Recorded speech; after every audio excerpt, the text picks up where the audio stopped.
Bonjour à tous, je suis super heureuse de vous retrouver aujourd'hui pour vous présenter le bilan de mes lectures du mois d'avril. Un bilan plutôt sympa puisque j'ai 5 livres à vous présenter cette fois-ci.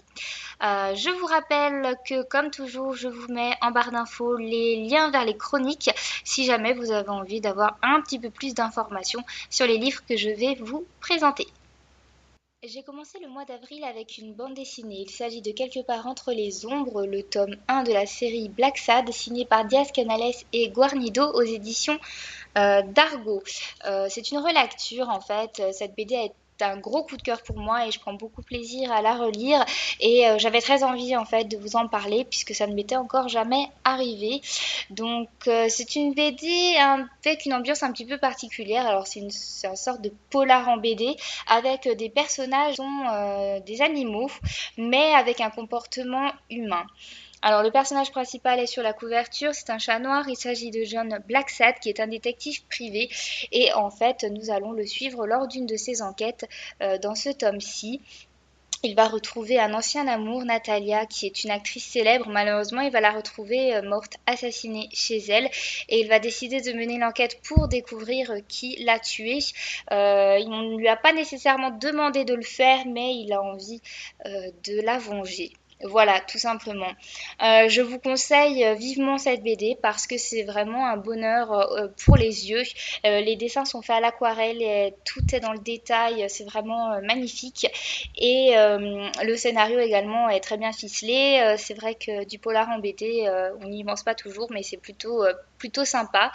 Black Sad est une série qui comporte pour le moment 5 tomes, tome 5 tomes, et je crois que ce n'est pas fini. Bon, ce sont des tomes que l'on peut lire indépendamment, puisqu'à chaque fois il s'agit d'une nouvelle enquête. Voilà donc un tout petit aperçu du dessin. Je ne sais pas si vous voyez très bien, mais voilà, c'est juste un régal. Lisez-la, franchement, lisez-la.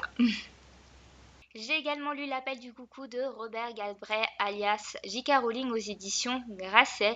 Je n'ai plus le livre avec moi, c'est ma maman qui me l'a gentiment prêté et je lui ai déjà rendu. Alors de quoi ça parle? Eh bien c'est également une enquête policière. Ici il s'agit du détective Cormoran Strike qui est un ancien militaire, il lui manque une jambe qu'il a perdue en Afghanistan. Dans sa vie privée c'est un petit peu la galère parce qu'il vient de se faire jeter de la part de sa copine, il est obligé de dormir dans son bureau, il a des dettes et il a très peu de clients. Il est accompagné de Robin, qui est une secrétaire intérimaire avec qui le courant passe plutôt bien. Alors, comme je le disais, plutôt la galère, pas beaucoup d'enquêtes. Et puis finalement, une va lui tomber dessus, une plutôt intéressante puisque son client est très riche et va pouvoir l'aider à se remettre à flot. Alors en fait, son client, c'est le frère d'une mannequin célèbre qui est retrouvée en bas de son immeuble. Euh, la police conclut au suicide, mais lui, il est persuadé que quelqu'un l'a poussé. Il demande à Cormoran Strike de mener l'enquête et de découvrir le meurtrier de sa sœur. Cormoran Strike, au début, se range plutôt de l'avis de la police, mais bon, se dit, allez, pourquoi pas, je vais creuser. J'ai beaucoup aimé ma lecture parce que ça m'a beaucoup fait penser au roman policier d'Agatha Christie. On part sur le postulat que cette mannequin ne s'est finalement pas suicidée et s'est fait tuer. Et on suit tout le processus de l'enquête menée par Cormoran Strike, le détective, secondé par Robin, qui est une secrétaire plutôt débrouillarde et multitâche. J'ai trouvé ça agréable, il n'y a pas de détails glauques, de descriptions dégueu. Enfin voilà, on suit vraiment l'enquête et j'ai vraiment beaucoup apprécié. On rencontre tous les proches de la victime, on fait plein d'hypothèses et finalement voilà, bon moi j'ai pas deviné comme d'habitude. Je suis très mauvaise à ce jeu-là et en même temps c'est pas plus mal parce que je suis toujours surprise au bout. J'ai eu un petit peu de mal avec le roman Une place à prendre qui n'a rien à voir hein, puisque là c'est vraiment du roman contemporain, mais j'ai eu un petit peu de mal alors que là avec L'appel du coucou, franchement j'étais à fond dedans. Je le conseille à tous ceux qui aiment le genre policier. Et pour ma part, j'ai vraiment hâte de lire la seconde enquête de ce détective. Ensuite, j'ai de nouveau lu une BD, je crois que c'était le mois, mais en même temps, j'attendais avec tellement d'impatience de pouvoir lire cette BD. Et au passage, je remercie ma maman qui me l'a gentiment offert. En plus, de nouveau, un gros coup de cœur. Je crois que ce mois-ci, il y a eu pas mal de coups de cœur. En tout cas, aucune déception, beaucoup de belles lectures. Et La Guerre des Lulus en fait partie. Donc, La Guerre des Lulus, le tome de Hans 1915, signé par Régis Autière et Hardock aux éditions Casterman. Donc, ça se passe, vous l'aurez compris, pendant la Première Guerre mondiale. Nous retrouvons les Lulu qui se trouve sur la couverture. Donc les 4 garçons et puis Luce, la petite fille.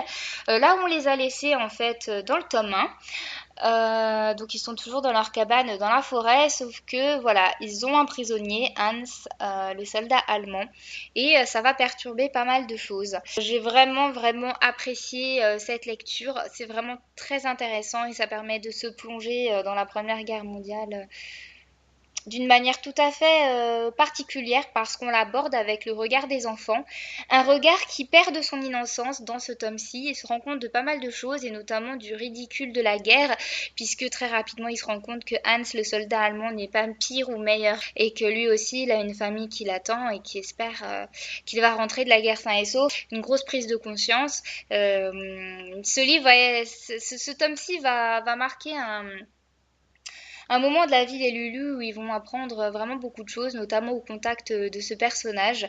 Ce que j'ai particulièrement aimé dans ce tome 2, c'est que le duo d'auteurs a réussi à nous montrer un certain paradoxe, c'est-à-dire que la guerre, en quelque sorte, fige le temps et en même temps, la vie continue malgré tout.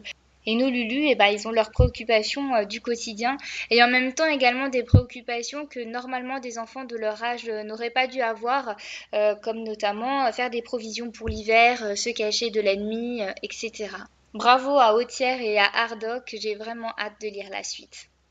En fait, je me rends compte que ce mois-ci, j'ai un petit peu eu des lectures thématiques puisque j'ai commencé avec 2 livres qui étaient des enquêtes policières et ensuite j'ai enchaîné avec 2 livres qui ont parlé de la guerre.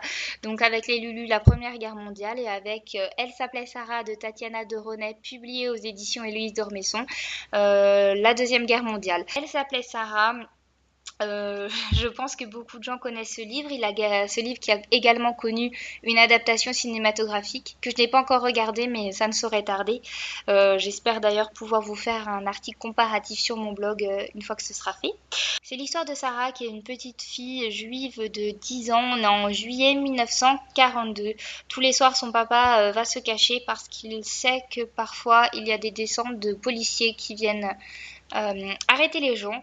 Elle, par contre, elle reste chez elle avec sa maman et son petit frère. Malheureusement, une nuit, on toque à leur porte et c'est la police française qui vient les arrêter.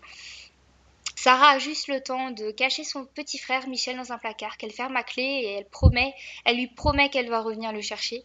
Et ensuite, elle se fait embarquer avec sa maman, puis son papa d'ailleurs qui finalement va les rejoindre. Sarah, elle pensait que ça n'allait pas être très long, mais finalement, elle ne reviendra pas vers Michel parce qu'en fait, elle fait partie des enfants qui seront raflés, la fameuse rafle du Veldiv. Donc elle va se retrouver dans le vélodrome enfermée avec des milliers et des milliers d'autres juifs dans des conditions juste insupportables avant d'être déportée dans un camp à Bonne-la-Rolande. Parallèlement à ça, nous suivons Julia Jarmond, qui est une journaliste américaine installée à Paris. Son patron va lui demander de couvrir la commémoration de la rafle du Veldiv, puisqu'il s'agit des 60 ans, nous sommes en 2002. Julia va rapidement découvrir les horreurs de la guerre, dont elle n'avait qu'une vague idée finalement, et elle va tomber par hasard sur la petite Sarah. Voilà, une toute petite info comme ça et finalement elle va se jeter corps et âme dans une enquête pour découvrir ce qui est arrivé à Sarah.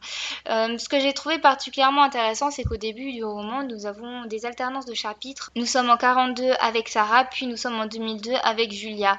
Donc nous découvrons un petit peu parallèlement ce qui s'est passé pour Sarah et comment avance l'enquête avec Julia. Puis on arrive à un point où les 2 personnes se rejoignent en quelque sorte et à partir de là nous restons avec Julia jusqu'au dénouement. Gros coup de cœur également, mais un livre très difficile.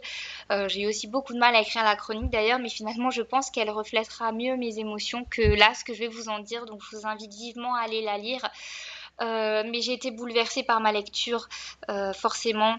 Même si j'ai fait des études d'histoire et je me suis intéressée à cette période-là, à chaque fois on est quand même frappé par ce qui s'est passé. On se dit quand même c'est pas possible, c'est juste pas possible. Comment on a pu faire ça? Ce qui est très intéressant, c'est qu'avec la rafle du Veldiv, on met en avant qu'il n'y a pas que les Allemands, il y a aussi les Français qui ont participé et c'est important. Très longtemps nous avons nié, nous avons un peu laissé la rafle du Veldiv était en quelque sorte mis de côté. On l'a un peu oublié parce que bah, ça donnait pas le beau rôle aux Français. Et à partir de 1995, avec le discours du président Jacques Chirac, à partir de là, on a commencé à en parler et à permettre aux survivants d'en parler également. Il y en a eu très peu. Et voilà, je trouve ça très très intéressant. Ce livre, c'est plus qu'une fiction finalement, parce que déjà on apprend plein de choses, puisque tous les événements qu'elle raconte sont vrais, les dates sont justes, etc. Et puis c'est un véritable devoir de mémoire.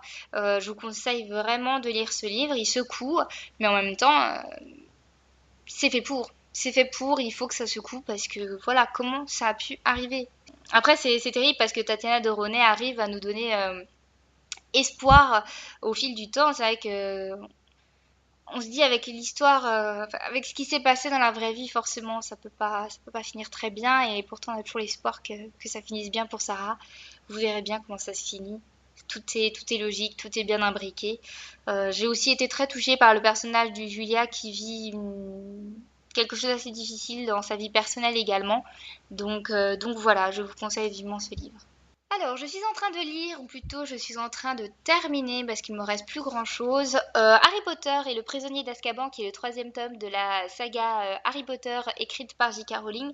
Et c'est là que je me rends compte qu'en fait, ce mois-ci, enfin le mois d'avril, du coup, j'ai lu 2 romans signés par J.K. Rowling. C'est marrant parce que je m'en ai pas rendu compte du tout avant. Mais pourquoi pas, de toute façon, il n'y a pas de souci. C'est Nina qui a sorti Harry Potter de ma palle. J'ai très envie de relire la saga petit à petit, puisque bien sûr, il s'agit d'une relecture. Je crois que celui-là, en plus, j'ai dû le lire au moins 5 ou 6 fois parce que c'est mon préféré. En tout cas, quand j'étais plus jeune, c'était mon préféré. Je crois que maintenant, je les aime tous pareil. Donc Harry Potter est dans sa troisième année de scolarité à Poudlard. Et le gros événement marquant de ce tome, c'est que Sirius Black, un meurtrier, s'est échappé de la prison d'Azkaban, qui est une prison normalement où personne ne peut s'échapper. Et apparemment, il voudrait tuer Harry. Voilà, je vous en dis pas plus, je pense qu'il y en a plein qui l'ont déjà lu. Je suis super heureuse de le lire. Je replonge dans mes souvenirs d'enfance et c'est très agréable, je le dévore comme si c'était la première fois que je le lisais. Je crois que j'ai rien à dire de plus sur ce bouquin. Je crois que j'ai pas besoin de vous conseiller de le lire hein, parce que ben, c'est Harry Potter quoi. Comment ça, vous l'avez pas lu? Mais lisez-le, bon sang. Vous avez raté votre vie sinon. Le bilan de mes lectures du mois d'avril touche à sa fin. J'espère que je vous aurai donné envie de découvrir l'un ou l'autre livre. N'hésitez pas vous aussi à me donner envie en me parlant de vos lectures du mois passé dans les commentaires. Et jusqu'à la prochaine vidéo, et ben, je vous fais plein de bisous. Bye bye, bonne lecture.